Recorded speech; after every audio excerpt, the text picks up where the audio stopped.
வயலோ வயலோ வயலோ செழிக்க வாழ்வு தந்தானே, வயலோ வாழ்வு தந்தானே.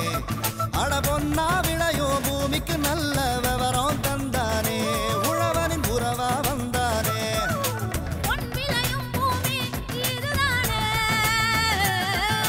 வயலோ வயலோ வயலோ செழிக்க வாழ்வு தந்தானே, வயலோ வாழ்வு தந்தானே. அட பொன்னா விளையோ பூமிக்கு நல்ல விவரம் தந்தானே, உழவனின் உறவா வந்தானே. தந்தன தந்தன தன தந்தானே, மங்களம் பொங்கிட துணை வந்தானே. தந்தன தந்தன தன தந்தானே, மங்களம் பொங்கிட துணை வந்தானே. திருச்சி மாவட்டம் முக்கொம்பு என்னுமிடத்தில் காவிரி ஆறாகவும் வடக்கு கொள்ளிடம் மற்றும் தெற்கு கொள்ளிடம் என பிரிவுபடுவதினால் இவ்விடம் முக்கொம்பு என அழைக்கப்படுகின்றது. வடக்கு கொள்ளிடத்திலிருந்து ஐயன், புல்லம்பாடி மற்றும் பெருவலை ஆகிய வாய்க்கால்கள் அமைய பெற்றுள்ளன. காவிரியின் வலது கரையிலிருந்து ராமவாய்த்தலை, புதுவாய்த்தலை ஆகிய வாய்க்கால்கள் உள்ளன. இனி இவ்வாய்க்கால்களின் சிறப்பினை குறித்து காணலாம்.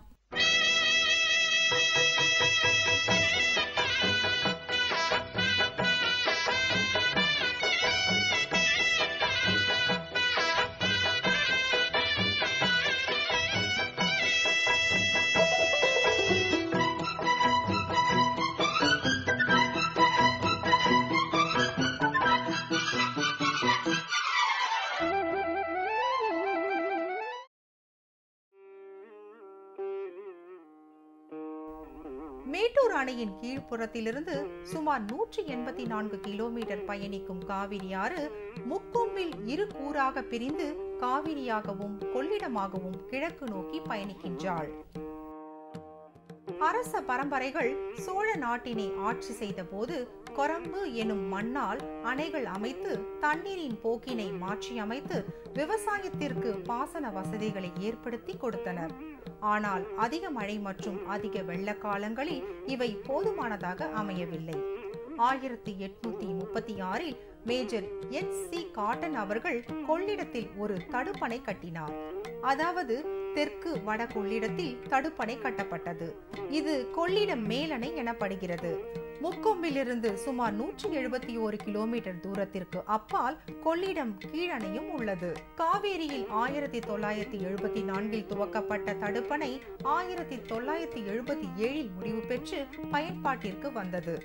வடக்கு தெற்கு கொள்ளிடம், காவிரி ஆறு ஆகியவற்றிற்கு தடுப்பணைகள் கட்டப்படாமல் இருந்திருந்தால் திருவரங்கம், திருச்சி மாநகரம் பல்வேறு சேதங்களை சந்தித்து இருக்கும்.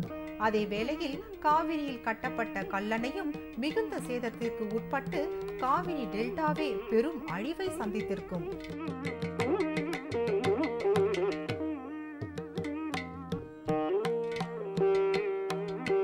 இந்த இடத்துலேருந்து என்னுடைய வலது பக்கமாக பார்த்தீங்கன்னு சொன்னாக்கா கொள்ளிடம் வந்து அமையுது. இதுலேருந்து அகண்ட காவேரியோட எனக்கு வலது பக்கத்தில் கொள்ளிடமாக பிரியுது, இடது பக்கத்தில் காவேரியாக பிரியுது.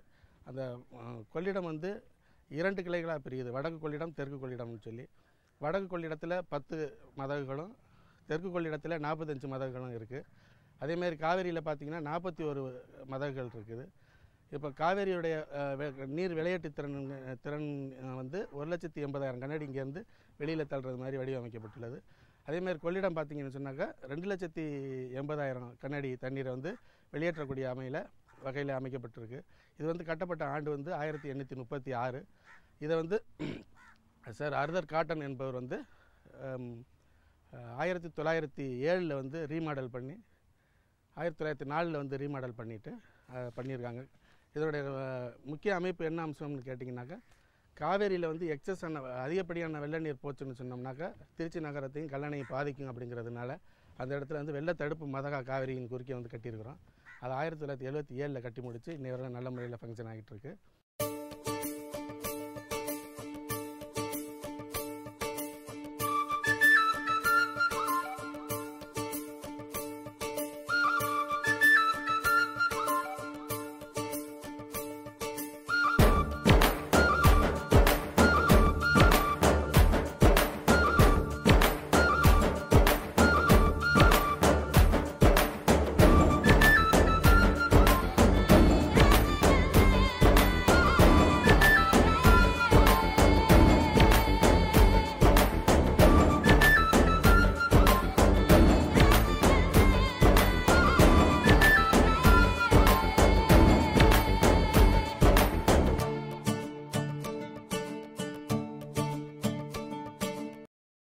முக்கொம்பிலிருந்து உருவான வாய்க்கால்கள் முறையே ஐயன், பெருவளை, புள்ளம்பாடி ஆகியன 43,875 ஏக்கர் நிலங்களுக்கு நீர்ப்பாசனமும் மற்றும் அரியலூர் மாவட்டத்திற்கு 15,757 ஏக்கர் நிலங்களுக்கு நீர்ப்பாசனமும்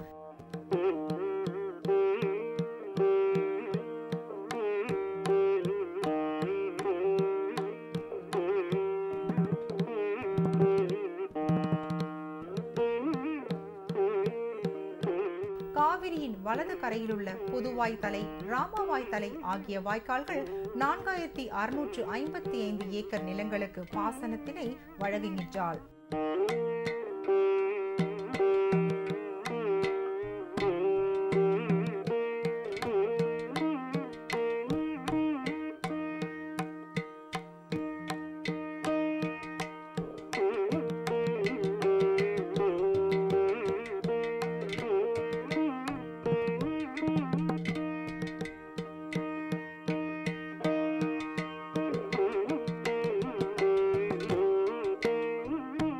மேட்டூரிலிருந்து 184 கிலோமீட்டர் வரை பயணித்த காவிரி பெரும் மணற்பரப்பில் கொள்ளிடமாகவும் காவிரியாகவும் திருவரங்கத்தை கடந்து கல்லணையில் இனி என்னவாகிறாள் என்பதை பின்னர் தொடர்ந்து காணலாம்.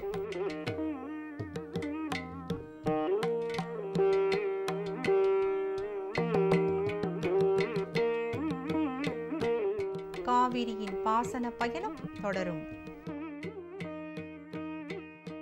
மீண்டும் நாளைய பொன் விளையும் பூமி நிகழ்ச்சியில் சந்திப்போம். நன்றி, வணக்கம்.